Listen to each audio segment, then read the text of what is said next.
Salut à toi investisseur africain et bienvenue dans cette nouvelle vidéo dans laquelle nous allons parler des 4 niveaux financiers. Tu as certainement déjà entendu parler de liberté financière, d'indépendance financière, de sécurité financière et peut-être de d'autres termes que je n'ai jamais entendus. Et tu es un peu embrouillé par tout ça, tu ne sais pas quel est l'état dans lequel tu te trouves ou bien quelle est la différence entre liberté et indépendance financière. Eh bien, je me propose de clarifier tout ça pour toi et de te donner les 4 niveaux financiers qui existent. Ce que je te demanderai de faire, c'est de me dire dans la barre des commentaires quel est l'état dans lequel tu te trouves en ce moment et quel est l'état que tu aimerais atteindre afin de me permettre de voir les objectifs de tout un chacun et de mieux orienter les prochaines vidéos.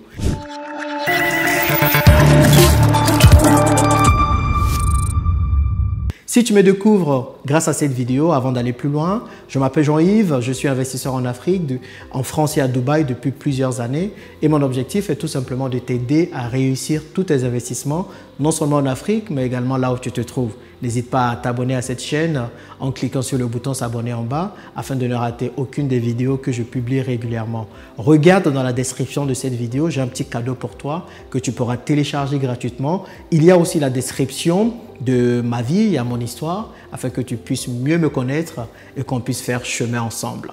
Donc, quels sont les 4 niveaux financiers qui existent? Pour mieux te l'expliquer, je vais te donner des exemples concrets. La vie de quelques-uns de mes amis, des vies réelles, hein, ce n'est pas des trucs fictifs, mais c'est des histoires réelles de personnes qui vivent ces différents niveaux financiers. Je pense qu'avec des exemples ou avec des cas réels, tu comprendras mieux et cela te permettra de mieux illustrer tout ça. Bon, allez, le premier état financier qui existe, c'est tout simplement ce qu'on appelle la dépendance financière. La dépendance financière, c'est la grosse masse de personnes. Ce sont des personnes qui travaillent, qui sont employées ou salariées. En gros, ce sont les personnes qui font du métro, boulot, dodo. Et 87% de la population active, c'est-à-dire de la population en mesure de travailler, est salariée. Ce sont des gens généralement qui ont besoin de demander la permission à un boss pour prendre des vacances, demander la permission à un boss pour venir à l'heure à laquelle ils veulent venir. Ce sont des gens qui rentrent dans un moule et qui sont obligés de suivre les directives de leur entreprise. C'est un peu le cas d'un ami à moi qui s'appelle Eric, qui ne peut pas décider de quand il a envie d'aller en vacances, qui ne peut pas décider de ce qu'il veut faire de sa vie parce qu'aujourd'hui, il échange du temps contre de l'argent. Donc, il travaille, il fait du 35 heures, du 40 heures par semaine et pour ce temps qu'il passe, il a un salaire. Ce salaire n'est peut-être pas suffisant, mais il est difficile pour lui d'avoir autre chose, donc il se cantonne à ça. Donc 87% de la population active fait partie de ça et c'est la première échelle ou le premier niveau financier. Le deuxième niveau financier, c'est ce qu'on appelle l'indépendance financière. L'indépendance financière, c'est tout simplement quelqu'un qui décide de se mettre à son propre compte pour faire quelque chose. Prenons le cas de Mariam, qui était salariée pendant des années dans l'informatique et qui détestait réellement ce qu'elle faisait, qui n'aimait pas beaucoup ses collègues, qui voulait vivre une autre vie parce qu'elle est passionnée de pâtisserie et elle voulait se lancer dans la pâtisserie. Ce qu'elle a fait, c'est qu'elle a quitté le salariat, elle s'est mise à son propre compte, donc elle faisait des petits gâteaux pour les vendre. Aujourd'hui, elle est indépendante financièrement parce que son salaire ne dépend plus d'une entreprise. Son salaire dépend directement des clients qu'elle va avoir. Donc, plus elle fait de gâteaux, plus elle a des clients, plus elle aura des revenus. Par contre, Mariam continue toujours d'échanger du temps contre de l'argent, mais elle a au moins le loisir de faire ce qu'elle a envie de faire et de travailler le nombre de temps qu'elle a envie de travailler. Plus elle travaille, plus elle a des revenus, moins elle travaille, moins elle a des revenus. Ça, c'est le cas des indépendants et cette population représente 10% de la population active. Et vous avez le troisième niveau financier qui est la liberté financière. La liberté financière, c'est tout simplement des gens qui ont compris qu'il fallait qu'ils génèrent des revenus passifs afin de pouvoir jouir de leur vie comme bon leur semble. Ce sont des gens qui n'ont pas besoin de travailler pour pouvoir avoir des revenus. Un revenu passif, c'est des revenus qui rentrent dans votre poche sans que vous ayez besoin de fournir beaucoup d'efforts ou de l'effort. Souvent, les personnes libres financièrement sont des personnes qui sont propriétaires de business. Soit elles ont investi dans l'immobilier et elles vivent des revenus locatifs que leur apportent leurs biens immobiliers, soit elles ont investi dans la bourse et elles vivent des revenus que leur apporte la bourse, ou bien ce sont des personnes qui ont créé un business sur Internet ou un business physique et qui en sont propriétaires mais pas gestionnaires. Donc, imaginez que vous avez une chaîne YouTube, eh bien, ce sont des gens qui créent une chaîne YouTube, qui sont propriétaires de la chaîne YouTube, qui font des vidéos, mais qui après ne sont pas celles qui vont éditer les vidéos, qui vont poster les vidéos et faire plein de choses. Donc, ce sont des gens qui ont compris qu'il fallait monter un business, qui ont compris qu'il fallait créer une activité et en être le propriétaire.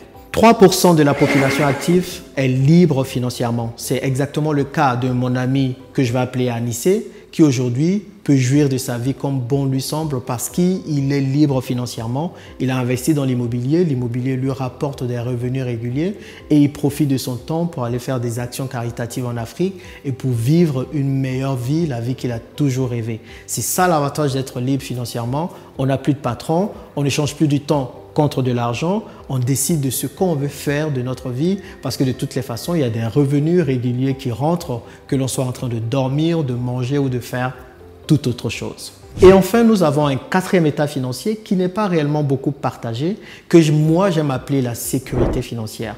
La sécurité financière, c'est mon cas aujourd'hui, c'est le groupe de toutes les personnes qui sont certes salariés parce qu'elles aiment leur boulot, parce qu'elles ont compris les rouages du salariat et savent tirer profit du salariat, mais qui ne se limitent pas au salariat, qui à côté investissent beaucoup d'argent afin de se créer des revenus passifs. C'est en gros un mix entre quelqu'un qui est dépendant financièrement et libre financièrement. Aujourd'hui, si je prends mon cas, moi aujourd'hui, j'arrive grâce à mon activité salariale à générer 10 000 € net par mois de revenus salarial, mais à côté, j'investis principalement dans l'immobilier, dans des business physiques ou dans des business internet qui me génèrent en gros à peu près 6 000 € net. Donc, je peux être libre financièrement, mais je décide d'être encore salarié parce qu'il y a des avantages du salariat dont je veux profiter encore, comme la possibilité de pouvoir facilement emprunter pour investir davantage dans l'immobilier ou tout simplement la possibilité de grandir mon carnet d'adresses